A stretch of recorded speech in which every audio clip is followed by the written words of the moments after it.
ya. Tetap agenda kita untuk mengawal peristiwa ibu dan anak di Subang hingga sampai ke pengadilan. Itu merupakan niat saya dalam mengawal kasus ini, yaitu ke pengadilan. Di sini saya tidak peduli siapapun yang menjadi tersangkanya, tapi semoga segera diungkapkan oleh pihak kepolisian. Dan selagi pihak kepolisian belum menetapkan siapa yang menjadi tersangkanya, semua saksi masih belum aman ya. Garis bawahi, semua saksi masih belum aman. Dan yang kita bahas kali ini adalah bongkar-bongkar WA. Saya menyediakan YouTube saya untuk dijadikan tempat klarifikasi kepada para saksi. Tapi saya akan mencari tahu dulu saksi yang sudah WA saya ini saksi beneran atau orang lain. Nah, makanya di sini kalau kalian netizen yang ingin curhat ke saya mengenai kasus ini, saya akan nggak menanggapi. Tapi kalau saksi beneran yang sudah chatting saya di WA, saya akan menanggapi dengan sepenuh hati. Dan saya janji tidak akan menyudutkan dan tidak akan menghakimi dan juga tidak akan mengulik-ngulik lebih jauh lagi ya. Janji saya bisa dipegang. Makanya kalau para saksi yang WA saya, tentunya akan saya beri kenyamanan untuk menceritakan apa yang ingin diceritakan. Terlepas itu benar atau salah, bukan wewenang saya untuk menghakimi.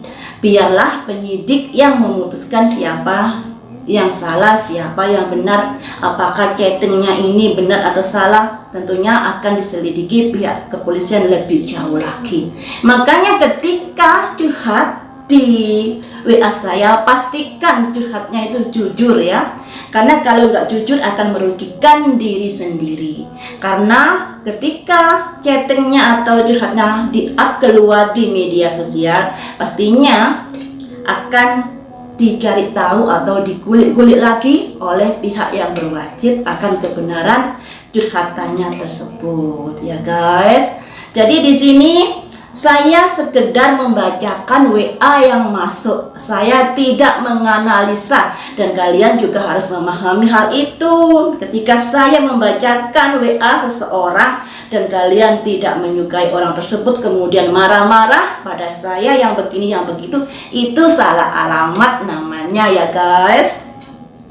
Nah, saya di sini juga akan meluruskan pemberitaan kemarin itu, di mana pemberitaan itu kan ada kata-kata kakaknya Yoris ya.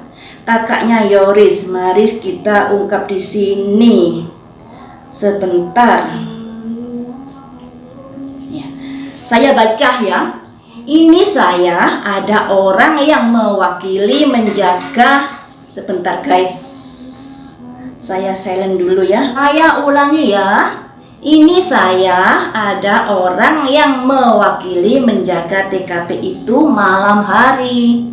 Kalau waktu pagi hari memang tidak disuruh, termasuk D dan kawan-kawan. Justru yang disuruh adalah kakaknya Yoris, Pak titik-titik. Ini kita dapat informasinya. Nah, kemarin itu saya memberikan inisial A di komen dari Pak Yosep ini ya, karena yang belakangnya saya tutupi. Sebenarnya itu bukan Arif guys. Nah, karena hanya inisial A yang saya beritahukan kepada kalian, makanya kalian berpikiran atau berasumsi liar, oh ini Arif, ini anaknya Pak Mulyana ini. Bukan, tetapi A titik-titik EP, belakangnya EP bukan IP ya. Jadi A titik-titik belakangnya EP. Di sini saya nggak mau nyebut nama karena saya masih mengedepankan asas praduga tidak bersalah. Pihak polisi saja masih menyebut inisial ya, apalagi saya orang biasa, masa sih berani sebut nama. Saya tetap akan melindungi para yang diceritakan di sini untuk tetap mengedepankan asas praduga tidak bersalah dan selalu memakai inisial saja seperti itu ya. Jadi sudah saya luruskan, saya berkewajiban meluruskan karena sumber beritanya dari YouTube saya. Jadi bukan Arif anak Pak Mulyana. Nah, sebenarnya ya saya bisa memaklumi kenapa kalian berasumsi liar, karena keterbatasan kalian mengenal keluarga Pak Yosep dan keluarga Yoris. Nah, yang namanya keluarga ini bukan hanya keluarga Pak Mulyana atau keluarga Danu atau keluarga yang lainnya, tapi yang namanya keluarga ini bisa lebar ya guys, berhubung yang kita tahu hanya sebatas yang ada pemberitaan di media sosial, makanya larinya pikiran kalian ke arah itu. Ternyata bukan ya. Makanya di sini saya berkewajiban meluruskan karena sumber berita dari YouTube saya. Bukan Arif anak Pak Mulyana. Titik ya. Tolong difahami. Selanjutnya akan saya baca WA yang lainnya lagi ya guys. Nah, ini keterangan dari Pak Yosep. Pak Yosep asli. Ketika ada yang tanya, itu WA udah beberapa bulan yang lalu, Jeng. Nah, Pak Yosep ini WA saya, curhat ke saya bulan Desember sebenarnya. Makanya pemberitaan-pemberitaan yang saya up di luar di media sosial, yang saya abu-abukan siapa yang kirim, itu sebenarnya yang kirim adalah Pak Yosep. Dan gak semudah itu kita meng-share percakapan di WA, karena semuanya itu ada undang-undangnya, terus ada persetujuan kedua belah pihak. Dan Pak Yosep sudah berkenan, makanya akhirnya saya beritakan percakapan saya dengan Pak Yosep ke media sosial ini ya. Itu atas persetujuan Pak Yosep, dan benar-benar Pak Yosep bukan kembarannya atau bukan orang lain yang ngaku-ngaku Pak Yosep. Makanya di sini saya percaya diri untuk mengungkapkan atau membacakan chattingan Pak Yosep pada WA saya.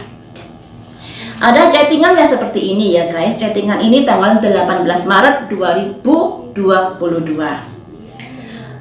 Biar ngomong apa yang jelas, pernyataan saya yang sesungguhnya dalam kasus ini tidak tahu perencanaan, tidak tahu kejadian, cuma mau main golf, pulang itu mau ganti sepatu dan mau bawa stick golf ke Lembang Sesko AU. Kebetulan pas datang di rumah ada terjadi musibah itu. Begitu cerita sebenarnya, Bu. Jadi dari awal saya mulai dipojokkan, di framing oleh D. Begitu, Bu. Nah, curhatannya seperti itu ya guys. Selanjutnya ada lagi curhatan tanggal 16 Maret 2022. Salah itu. Kan saya tahu yang sebenarnya. Cerita sesungguhnya, jadi waktu minta dijaga itu malam hari. Pagi hari itu adalah inisiatif D, W, K, dan O, begitu Bu. Nah, dari dua WA ini kita bisa bercerita yang intinya seperti ini. Pak Yosep ini menceritakan, dia datang ke TKP pagi itu hanya untuk ganti sepatu dan mengambil stick golf. Ternyata yang didapat kondisi TKP seperti itu. Nah, kemudian masalah TKP yang dijaga DWKO siang hari itu hanyalah inisiatif dari mereka berempat. Ini kalau menurut Pak Yosep, versi Pak Yosep ya. Entah salah, entah benar, yang tahu Pak Yosep sendiri. Saya nggak tahu apa-apa. Saya sekedar membacakan curhatannya di WA. Kalian harus memahami itu ya guys. Selanjutnya tanggal 16 Maret 2022 ada curhat yang masuk seperti ini. Sebelum kejadian, dia suka kumpul-kumpul di sekolah. Itu selalu berempat. Satu tim selalu berempat. Terakhir satu tim menunggu di TKP D, W, K, dan O. Kenapa tidak ikut menghadiri pemakaman, lebih memilih menunggu TKP? Ada apa mereka? Nah, pertanyaannya Pak Yosep seperti itu. Selanjutnya tanggal 13 Maret 2022. Kita sudah siap segalanya, Bu. Dalam bentuk apapun kita berdiri yang sebenar-benarnya. Kita lebih tegas sekarang, jangan sampai nanti pihak kepolisian memalukan profesionalismenya. Saya tetap menghargai kinerjanya polisi sampai sekarang masih tetap kerja keras begitu, Bu. Jadi Pak Yosep ini sangat menghargai kinerja kepolisian yang sudah profesionalisme menurut pengakuan Pak Yosep, karena polisi sudah bekerja keras untuk mengungkap peristiwa ini. Nah, tentunya Pak Yosep tahu sendiri bagaimana kerja kepolisian karena dia yang ada kaitannya di perkara ini sebagai suami dan ayah dari korban, ya guys. Selanjutnya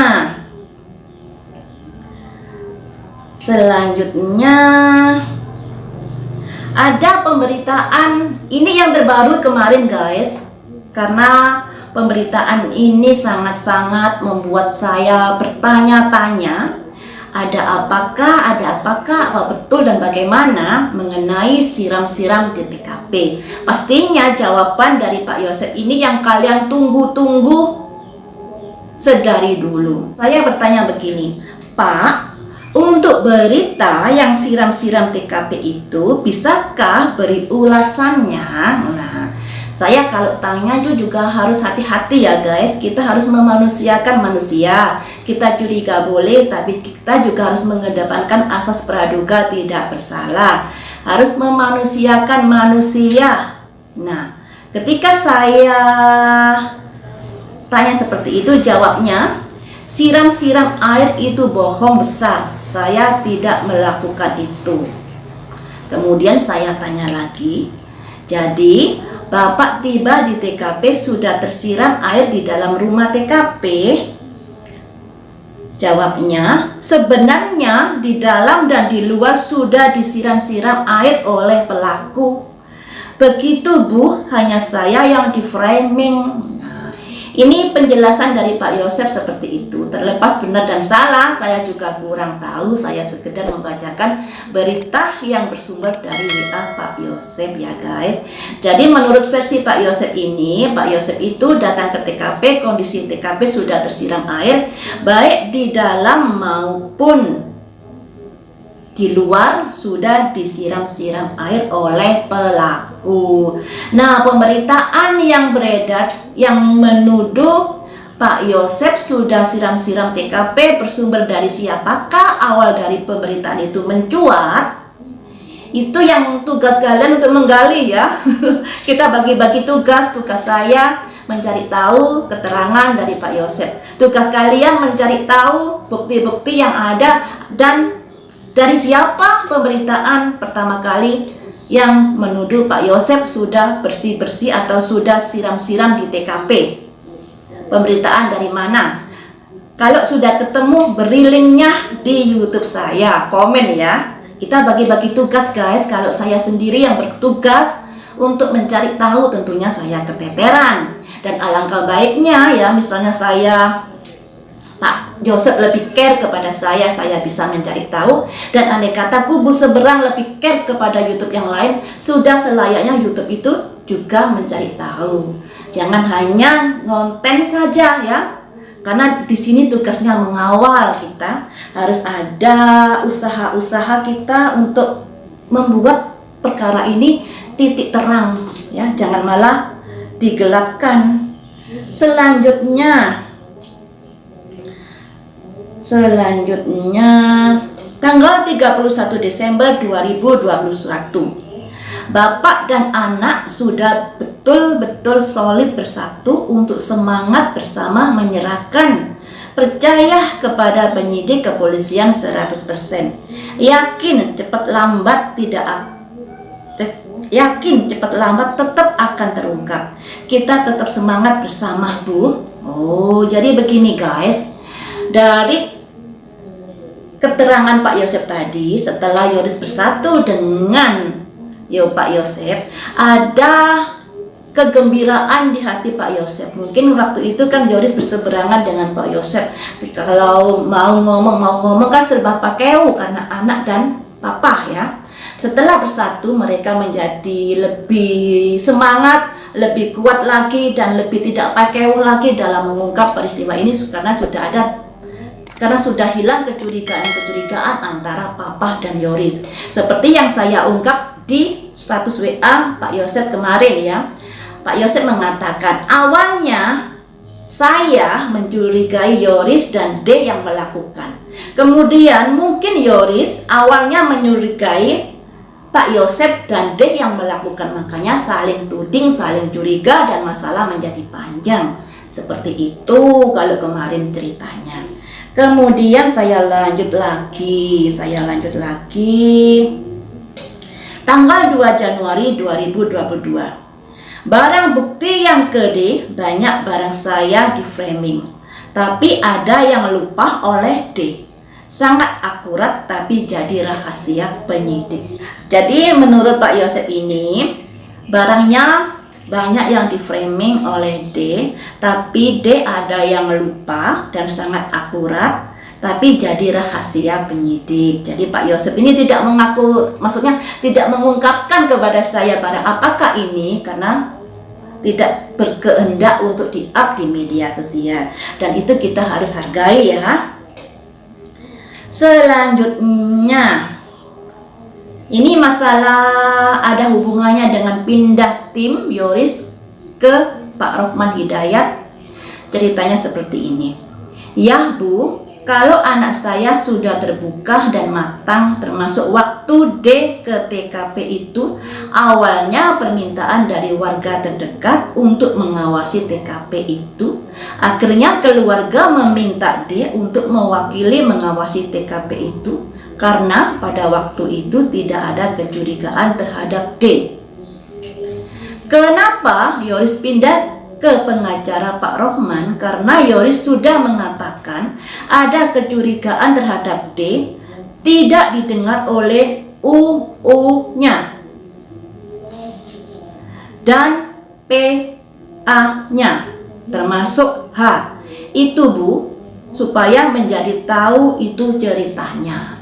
Jadi menurut versi WA-nya Pak Yosep ini, sebenarnya untuk menjaga TKP itu adalah inisiatif atau ide dari warga di sekitar TKP ya, bukan dari Yoris.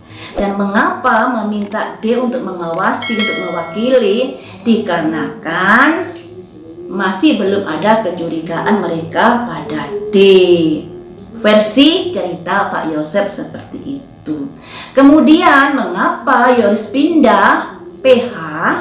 Sebenarnya sebelum pindah ini, kalau menurut WA ini, Yoris sudah mengatakan kecurigaan terhadap D kepada keluarga UU-nya dan kepada PA-nya ya. Selanjutnya juga termasuk kepada H. Yoris ini sudah bercerita tapi merasa tidak ditanggapi atau tidak ditindaklanjuti. Seperti itu curhatannya Pak Yosep kepada saya. Jadi seperti itu ya teman-teman, untuk curhatan dari Pak Yosep yang bisa saya up di YouTube kali ini. Nantikan WA curhatan Pak Yosep selanjutnya karena stoknya masih banyak, dan kita optimis untuk pengungkapan kasus ini walaupun agak lambat karena ternyata perkara kasus ini begitu kompleks. Dan tetap saya ingatkan sekali lagi, sumber berita yang terpercaya adalah dari sumber kepolisian. Di YouTube saya ini hanya keterangan atau berita yang bersumber dari saksi yang saya sendiri juga belum tahu kebenarannya. Makanya kita harus mengedepankan nalar dan akal sehat di sini. Percaya boleh, nggak percaya juga boleh. Tapi saya pastikan di sini yang curhat ke saya adalah Pak Yosep yang sebenar-benarnya. Nah, nantikan video saya selanjutnya untuk memberitakan Pak Yosep ini curhat apa saja kepada diri saya. Dan curhatan ini sudah persetujuan Pak Yosep untuk di-up di video YouTube saya. Jadi sudah nggak melanggar aturan ya, karena kita nggak bisa sembarangan untuk mempublikasikan percakapan kita dengan seseorang di WA, karena bisa kena pasal. Kemudian kalian pasti tanya, kenapa sih Pak Yosep kok curhatnya ke saya? Ada ceritanya seperti ini. Saya baca dulu biar kalian percaya, nanti dikira saya memuji diri sendiri, kan juga nggak enak ya. Tanggal 21 Desember 2021. Ini awal Pak Yosep curhat pada diri saya. Dan curhatannya seperti ini. Saya selalu mengikuti ibu. Sangat sesuai dengan perjalanan saya. Terkecuali banyak kesaksian palsu, kadang-kadang ibu suka ngomong kebingungan. Itu ya. Jadi Pak Yosep ini mengikuti channel saya, prediksi saya melalui kartu tarot, dan dia merasa prediksi saya bisa sesuai dengan perjalanan yang terjadi dalam kasus ini. Waktu itu saya belum mengenal Pak Yosep loh ya. Kalian jangan salah sangka, saya tidak mengenal Pak Yosep, saya prediksi apa adanya. Prediksi kartu tarot itu permainan energi. Jadi misalnya kalian konsultasi kepada saya melalui foto kalian, saya berusaha mengambil energi kalian, saya letakkan di kartu tarot, kemudian saya baca. Cuman permainannya seperti itu ya guys. Tapi yang namanya prediksi ini bisa salah ketika seseorang tidak fokus dalam memprediksi, atau ada sesuatu kepentingan di dalam prediksi, atau ada hal-hal yang lainnya. Karena yang namanya manusia tidak sempurna, demikian juga tentang prediksi saya. Dan Pak Yosep ini WA saya ketika saya waktu itu kayaknya memprediksi tentang hubungan G dan Yoris yang tidak harmonis dan kemungkinan bisa pecah kongsi. Nah, mungkin karena prediksi yang semacam itu, kemudian Pak Yosep merasakan, oh kok beneran dengan seperti yang dialaminya, akhirnya ada ketertarikan untuk WA saya. Ceritanya seperti itu ya guys. Baiklah teman-teman, sampai di sini dulu untuk bongkar-bongkar WA. Nantikan besok bongkar-bongkar WA yang lainnya. Semoga masalah ini menjadi terang. Dan sekali lagi saya ingatkan, saya menyediakan YouTube saya ini untuk dijadikan tempat klarifikasi oleh para saksi yang sekiranya yang diberitakan di luar itu tidak sesuai dengan apa yang dijalani atau apa yang dialami atau apa yang dilakukan. Nah, makanya di sini saya tidak berpihak, saya menjadi penengah dalam perkara ini. Siapapun boleh untuk WA saya mengungkapkan unek-uneknya, tapi pasti itu harus dari saksi yang terkait. Saya menutup diri untuk netizen di WA saya untuk curhat-curhat masalah kasus ini ya, dikarenakan saya orangnya ini agak-agak nggak mau ribet ya. Nomor WA saya ini sebenarnya hanya satu, hanya nomor yang ada di pojok itu. Saya nggak memiliki nomor yang lainnya, sedangkan nomor itu adalah nomor untuk kerja saya, untuk melayani konsultasi, juga untuk berhubungan dengan keluarga dan lain sebagainya. Nah, ketika kalian telepon atau curhat masalah ini, terkhusus untuk netizen, itu akan membuat kerjaan saya, misalnya konsultasi saya pada kliennya menjadi agak terganggu. Ya, makanya saya lebih mengutamakan yang curhat ini harus saksi yang terkait, bukan netizen. Saya nggak mau bahas kalau netizen yang mem-WA saya, ya. Saya tertutup untuk netizen di WA saya. Saya lebih mengutamakan curhatan para saksi, karena dari curhatan para saksi ini kita berusaha meluruskan pemberitaan yang ada versi keterangan para saksi, bukan versi dari pihak kepolisian. Nah, percayakan berita yang aktual, yang resmi di pihak kepolisian ya. Makanya di sini berhubung keterangan dari saksi saya juga tidak bisa menjamin kebenarannya. Hanya sebagai bentuk untuk memberi semangat pada pengarah pengawal, pada para netizen yang saya lihat beberapa hari ini sudah mulai kendor semangatnya karena janji dari Pak Kapolda Suntana di awal puasa ternyata tidak bisa dipenuhi. Makanya saya berinisiatif untuk menyemangati para pengawal dan para netizen yang mengawal kasus ini dengan meng-up sumber-sumber WA dari Pak Yosep. Semoga ada hal yang dibincang-bincangkan lagi dan selalu digaung-gaungkan perkara ini sehingga tidak sampai ditutup oleh pihak yang berwajib. Itu tujuan saya. Baiklah teman-teman, sampai di sini dulu.